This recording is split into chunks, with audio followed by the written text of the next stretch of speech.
बेताल को पकड़ के अपनी पीठ पर बैठाकर योगी के पास ले जा रहा था।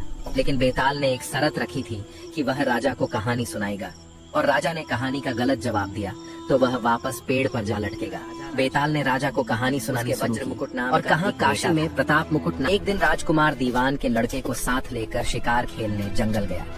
घूमते घूमते उन्हें तालाब मिला। उसके पानी में कमल खिले थे और हंस किलोल कर रहे थे। किनारों पर घने पेड़ थे जिन पर पक्षी चहचहा रहे थे। दोनों मित्र वहां रुक गए और तालाब के पानी में हाथ मुंह धोकर ऊपर महादेव के मंदिर पर गए। घोड़ों को उन्होंने मंदिर के बाहर बांध दिया। वो मंदिर में दर्शन करके बाहर आए। तालाब के किनारे राजकुमारी अपनी सहेलियों के साथ स्नान करने आई है। दीवान का लड़का तो वहीं एक पेड़ के नीचे बैठा रहा, पर राजकुमार से न रहा गया। वह आगे बढ़ गया। राजकुमारी ने उसकी ओर देखा तो वह उस पर मोहित हो गया। राजकुमारी भी उसकी तरफ देखती रही। फिर उसने क्या किया कि जूड़े में से कमल का फूल निकाला, कान से लगाया, दांत से कुतरा, पैर के नीचे दबाया और फिर छाती से लगाया। उसके जाने पर राजकुमार निराश हो अपने मित्र के पास आया और सब हाल सुनाकर बोला, मैं इस राजकुमारी के बिना नहीं रह सकता, पर मुझे न तो उसका नाम मालूम है न ठिकाना। वह कैसे मिलेगी? दीवान के लड़के ने कहा। राजकुमार, आप इतना घबराएं नहीं, वह सब कुछ बता गई है। राजकुमार ने पूछा, कैसे? वह बोला, उसने कमल का फूल सिर से उतार कर कानों से लगाया तो उसने बताया कि मैं कर्नाटक की रहने वाली हूँ। दांत से कुतरा तो उसका मतलब था कि मैं दंतवाट राजा की बेटी हूँ। पांव से दबाने का अर्थ था कि मेरा नाम पद्मावती है, और छाती से लगाकर गए हो। इतना सुनना था कि राजकुमार खुशी से फूल उठा। बोला, अब मुझे कर्नाटक देश में ले चलो। दोनों मित्र वहां से चल दिए। घूमते फिरते सैर करते दोनों कई दिन बाद वहां पहुंचे। राजा के महल के पास गए तो एक बुढ़िया अपने द्वार पर बैठी चरखा काटती मिली। उसके पास जाकर दोनों घोड़ों से उतर पड़े और बोले, माए, हम सौदागर हैं, हमारा सामान पीछे आ रहा है, हमें रहने को थोड़ी जगह दे दो। उनकी शक्ल सूरत देखकर और बात सुनकर बुढ़िया के मन में ममता उमड़ आई। बोली, बेटा, तुम्हारा घर है, जब तक जी में आए रहो। दोनों वहीं ठहर गए। दीवान के बेटे ने उससे पूछा, माई, तुम क्या करती हो? तुम्हारे घर में कौन कौन है? तुम्हारी गुजर कैसे होती है? बुढ़िया ने जवाब दिया, बेटा, मेरा एक बेटा है जो राजा की चाकरी में है। मैं राजा की बेटी पद्मावती की धाय थी। बूढ़ी हो जाने से अब घर में रहती हूँ। राजा खाने पीने को दे देता है। दिन में एक बार राजकुमारी को देखने महल में जाती हूँ। राजकुमार ने बुढ़िया को कुछ धन दिया और कहा, माई, कल तुम वहां जाओ तो राजकुमारी से कह देना कि जेठ सुदी पंचमी को तुम्हें तालाब पर जो राजकुमार मिला था वह आ गया है।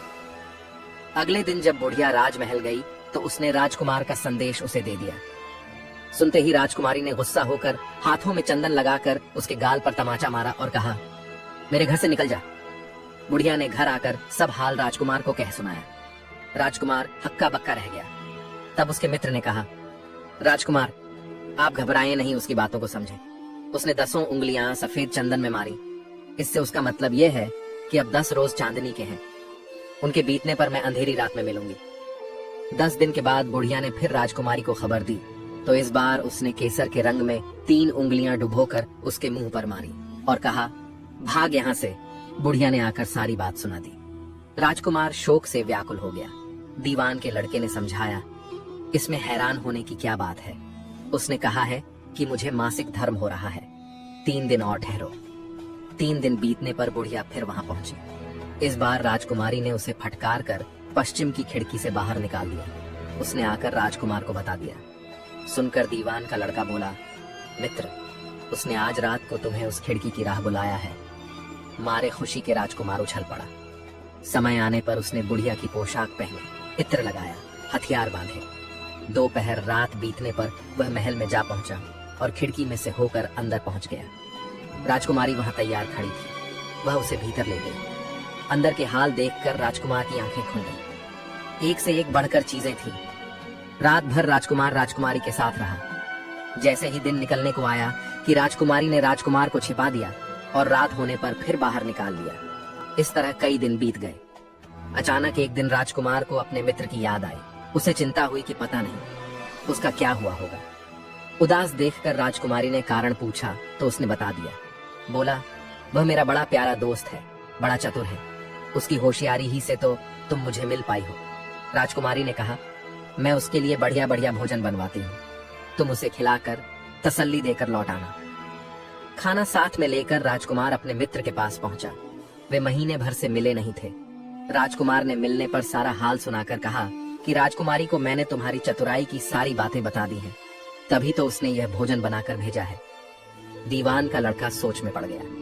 उसने कहा, यह तुम अच्छा नहीं किया। राजकुमारी समझ गई कि जब तक मैं हूं वह तुम्हें अपने बस में नहीं रख सकती, इसलिए उसने इस खाने में जहर मिलाकर भेजा है। यह कहकर दीवान के लड़के ने थाली में से एक लड्डू उठाकर कुत्ते के आगे डाल दिया। खाते ही कुत्ता मर गया। राजकुमार को बड़ा बुरा लगा। उसने कहा, ऐसी स्त्री से भगवान बचाए, मैं अब उसके पास नहीं जाऊंगा। दीवान का बेटा बोला, नहीं, अब ऐसा उपाय करना चाहिए जिससे हम उसे घर ले चलें। आज रात को तुम वहां जाओ। जब राजकुमारी सो जाए तो उसकी बाईं जांघ पर त्रिशूल का निशान बनाकर उसके गहने लेकर चले आना। राजकुमार ने ऐसा ही किया। उसके आने पर दीवान का बेटा उसे साथ ले योगी का भेष बना मरघट में जा बैठा और राजकुमार से कहा कि तुम ये गहने लेकर बाजार में बेच आओ। कोई पकड़े तो कह देना कि मेरे गुरु के पास चलो और उसे यहाँ ले आना। राजकुमार गहने लेकर शहर गया और महल के पास एक सुनार को उन्हें दिखाया। देखते ही सुनार ने उन्हें पहचान लिया और कोतवाल के पास ले गया। कोतवाल ने पूछा तो उसने कह दिया कि ये मेरे गुरु ने मुझे दिए हैं। गुरु को भी पकड़वा लिया गया। सब राजा के सामने पहुंचे। राजा ने पूछा, योगी महाराज, ये गहने आपको कहां से मिले? योगी बने दीवान के बेटे ने कहा, महाराज, मैं मसाने में काली चौदस को डाकिनी मंत्र सिद्ध कर रहा था कि डाकिनी आई। मैंने उसके गहने उतार लिए और उसकी बाईं जांघ में त्रिशूल का निशान बना दिया। इतना सुनकर राजा महल में गया और उसने रानी से कहा कि पद्मावती की बाईं जांघ पर देखो कि त्रिशूल का निशान तो नहीं है। रानी ने देखा तो था। राजा को बड़ा दुख हुआ। बाहर आकर वह योगी को एक ओर ले जाकर बोला, महाराज, धर्मशास्त्र में खोटी स्त्रियों के लिए क्या दंड है? योगी ने जवाब दिया, राजन, ब्राह्मण, गुरु, स्त्री, लड़का और अपने आसरे में रहने वालों से कोई खोटा काम हो जाए तो उसे देश निकाला दे देना चाहिए। यह सुनकर राजा ने पद्मावती को डोली में बिठाकर जंगल में छुड़वा दिया। राजकुमार और दीवान का बेटा तो ताक में बैठे ही थे। राजकुमारी को अकेली पाकर साथ ले अपने नगर में लौट आए और आनंद से रहने लगे। इतनी बात सुनाकर बेताल बोला, राजन, यह बताओ कि पाप किसको लगा है?